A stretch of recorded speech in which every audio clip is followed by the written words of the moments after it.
जय श्री कृष्ण भक्तों में कैलाश पंडित सुपुत्र परम आदरणीय गुरुवर ज्योतिषाचार्य भागवत कथा वाचक पंडित सोहनलाल शर्मा जी, मैं गुरु जी के आदेश से तथा भगवान परशुराम जी के आशीर्वाद से आज भगवान विष्णु के छठे अवतार भगवान श्री कृष्ण के द्वारा अपने सखा पार्थ को अर्जुन को दिए गए श्रीमद् भगवत गीता के ज्ञान के सार को आप सभी को सुनाने के लिए यहाँ उपस्थित हुआ हूँ।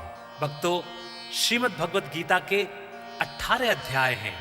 मैं कैलाश पंडित एक एक करके सभी अध्यायों का सार आपके समक्ष भावपूर्ण स्वर के साथ प्रस्तुत करूंगा। मैं गीता सार को आरंभ करूं उससे पूर्व कृपया आप सभी हमारे इस चैनल को अधिक से अधिक संख्या में शेयर करके सब्सक्राइब कराएं, जिससे सभी सनातन धर्म प्रेमियों के पास ये गीता सार पहुंच जाए और उन्हें धर्म लाभ प्राप्त हो, उनका कल्याण हो। तो बोलिए भगवान श्री कृष्ण की जय। ओम भगवते वासुदेवाय नमः। बोलिए श्री कृष्ण महाराज की जय। प्रिय भक्तों, श्रीमद् भगवत गीता सार का 9वां अध्याय आरंभ करते हैं। श्री कृष्ण भगवान जी बोले, हे अर्जुन, तुम में ईर्ष्या नहीं है, इसलिए ये अति गुप्त शास्त्रीय ज्ञान और अनुभव तुमसे कहता हूं। इसे जानकर तुम्हारा अशुभ नहीं होगा। यह ज्ञान सब विद्याओं में श्रेष्ठ तथा सब गोपनीयों में गुप्त एवं परम पवित्र, उत्तम, प्रत्यक्ष फल वाला और धर्मयुक्त है। साधन करने में बड़ा सुगम और नष्ट नहीं होता। हे परंतप, इस धर्म पर जो श्रद्धा नहीं रखते वे मुझे नहीं पाते और इस मृत्यु युक्त संसार में बार बार लौटते हैं। मैं अव्यक्त हूं और मैंने ही यह सब जगत प्रकट किया है। सब प्राणी मुझ में ही स्थिर हैं, किंतु मैं उनमें नहीं हूं। मुझ में सब भूत भी नहीं हैं। मेरा यह ईश्वरीय कर्म देखो। मेरी ही आत्मा सब भूतों का पालन करती हुई भी नियत नहीं है। जिस प्रकार सर्वत्र बहने वाली महान वायु समस्त आकाश में व्याप्त है, उसी प्रकार सर्वत्र भूत मुझ में हैं, ऐसा समझो। हे कौन्तेय, सभी जीव कल्प के अंत में मेरी प्रकृति में आ मिलते हैं और कल्प के प्रारंभ में उनको फिर उत्पन्न करता हूं। अपनी प्रकृति का आश्रय लेकर उसके गुण व स्वभाव वाले समस्त भूत वर्ग को मैं बार बार उत्पन्न करता हूं।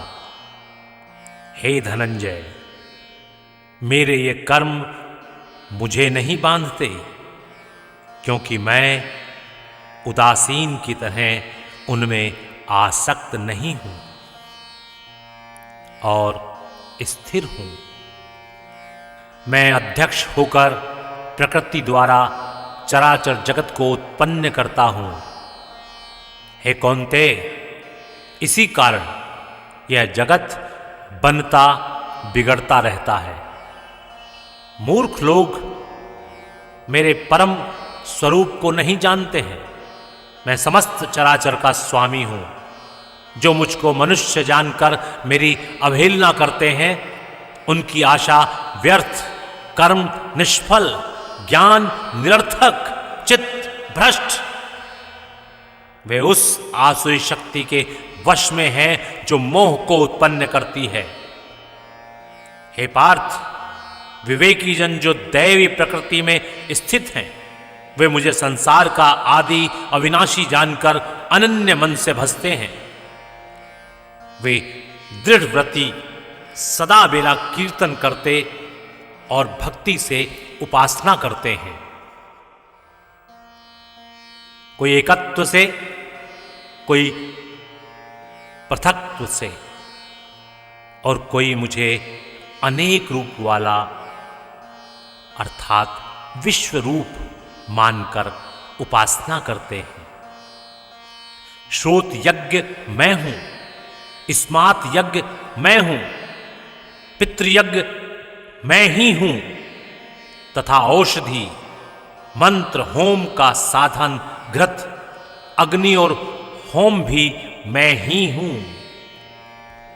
इस जगत का पिता माता, धारण करता पितामह, जानने योग्य पदार्थ ओंकार, ऋग्वेद, सामवेद और यजुर्वेद भी मैं ही हूं।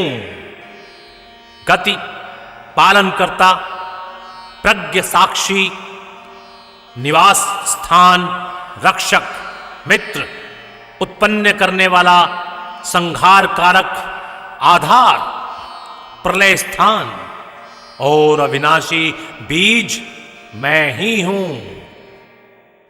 मैं सूर्य रूप से तपता हूं, मैं ही वर्षा रोकता हूं, मैं ही वर्षा करता हूं, तथा हे अर्जुन, मैं ही अमृत और मृत्यु भी हूं, तथा सत और असत भी हूं। तीनों वेदों के ज्ञाता, सोम पीने वाले, पाप रहित यज्ञ द्वारा मेरी पूजा करके स्वर्ग जाते हैं और इंद्र के पुण्य लोक में पहुंचकर स्वर्ग में देवताओं के योग्य दिव्य सुख भोगते हैं। वे उस विशाल स्वर्ग लोक में सुख भोगकर पुण्य के क्षीण होने पर फिर मृत्यु लोक में आते हैं। इस प्रकार तीनों वेदों के यज्ञादि धर्मों का पालन करने वाले, भोग की इच्छा रखने वालों का आवागमन होता रहता है। जो अनन्य भाव से चिंतन करते हुए मेरी उपासना करते हैं, उन नित्य योगियों के योग क्षेम अर्थात स्थान, भोजनाच्छादन से इनकी मैं रक्षा करता हूं। हे कौन्तेय, जो दूसरे देवताओं के भक्त हैं और श्रद्धा से उन्हें पूजते हैं, वे भी मेरी ही पूजा करते हैं, परंतु वह पूजन विधि पूर्वक नहीं है। सब यज्ञों का भोक्ता और स्वामी मैं ही हूं।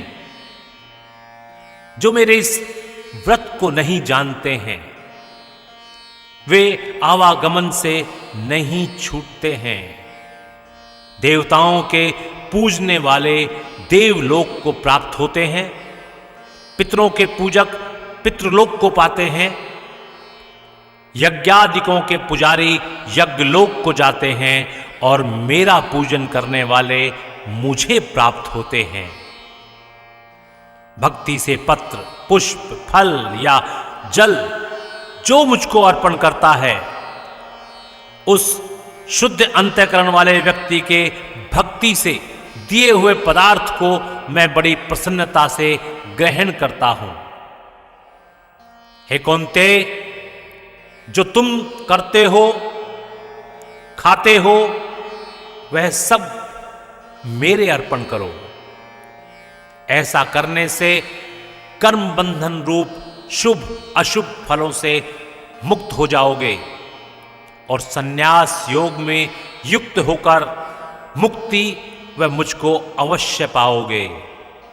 मैं समस्त भूत के समान हूं, न कोई मुझे अप्रिय है न प्रिय है। जो कोई मुझको भक्ति से भजता है, वह मुझ में है और मैं उसमें हूं। यदि कोई दुराचारी भी हो और अनन्य भाव से मेरा भजन करे, उसको मैं साधु ही मानता हूं, क्योंकि उसने उत्तम मार्ग ग्रहण किया है। वह शीघ्र ही धर्मात्मा होता है और चिरस्थायी शांति को पाता है। हे कौन्ते, यह निश्चित करके जानो कि मेरा भक्त कभी नाश को प्राप्त नहीं होता। हे पार्थ, मेरा आश्रय पाकर नीच कुल में उत्पन्न स्त्रियां, वैश्य और शूद्र भी उत्तम गति को पाते हैं। फिर जो पुण्यवान भक्त राजऋषि और ब्राह्मण हैं, उनकी तो बात ही क्या है। अतः इस नाशवान और दुख भरे संसार में जन्म पाकर तुम मेरा ही भजन करो, मुझ में ही मन लगाकर मेरे भक्त बन जाओ। फिर मेरी पूजा और मुझे नमस्कार कर मुझ में लो लगाए रखकर मुझ में ही लीन हो जाओ। बोले श्री कृष्ण भगवान की जय।